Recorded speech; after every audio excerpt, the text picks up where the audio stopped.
वह भिक्षुक उस पर चढ़कर सारे दिन मांगता फिरे।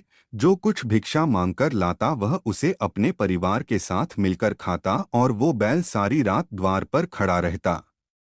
उसके खाने पीने का भी कोई ख्याल नहीं करता था और सुबह होते ही बैल पर चढ़कर फिर मांगने निकल जाता। जब बहुत दिन हो गए तो वह बैल भूख से गिर गया, लेकिन उसके प्राण नहीं निकले। नगर के लोगों ने देखा और उस बैल को कोई तीर्थ का फल दे तो कोई व्रत का फल दे, तब भी उस बैल के प्राण नहीं छूटे। एक दिन गणिका आई। उसने लोगों से पूछा, यह कैसी भीड़ है? तो उन्होंने कहा कि इसके प्राण नहीं निकलते, अनेक पुण्यों का फल दे रहे हैं तो भी इसकी मुक्ति नहीं होती। तब गणिका ने कहा कि मैंने जो कर्म किया है उसका फल मैंने इस बैल को दिया है। इतना कहते ही बैल की मुक्ति हो गई। तब बैल ने एक ब्राह्मण के घर जन्म लिया। पिता ने उसका नाम सुशर्मा रखा। उसके पिता ने उसे पढ़ाया लिखाया। उसको अपने पिछले जन्म की सुध थी। उसने एक दिन मन में विचार किया, जिस गणिका ने मुझे बैल की योनि से छुड़ाया था उसका दर्शन करूं। विप्र चलते चलते गणिका के घर गया और कहा, आप मुझे पहचानती हैं?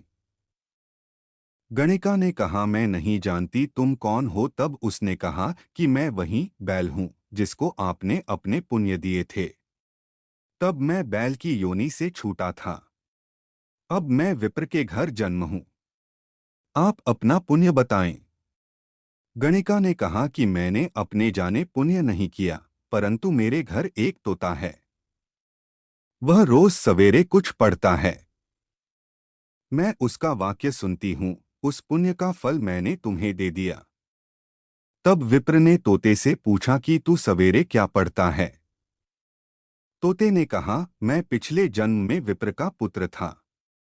मेरे पिता ने मुझे गीता के पहले अध्याय का पाठ सुनाया करते थे। एक दिन मैंने गुरु से कहा कि मुझको आपने क्या पढ़ाया है? तब गुरुजी ने मुझे शाप दिया कि तू तोता बन जा। इसके बाद से मैं तोता बन गया।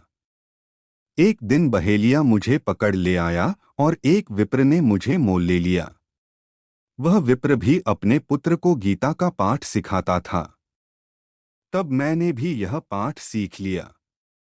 उसी दिन विप्र के घर में चोर घुस गए। उन्हें धन तो प्राप्त नहीं हुआ, लेकिन वह मेरा पिंजरा उठा ले आए। उनकी यह गणिका मित्र थी। वह मुझे उसके पास ले आए। सो मैं नित्य प्रात गीताजी के पहले अध्याय का पाठ करत हूँ, जिसे यह गणिका सुनती है। पर इस गणिका को समझ में नहीं आती। जो मैं पढ़ता हूँ वही इस गणिका ने तेरे निमित्त दिया था। वह श्री गीताजी के पहले अध्याय का फल था। तब विप्र ने कहा कि हे तोते, तू भी विप्र है, मेरे आशीर्वाद से तेरा कल्याण हो। सोहे लक्ष्मी।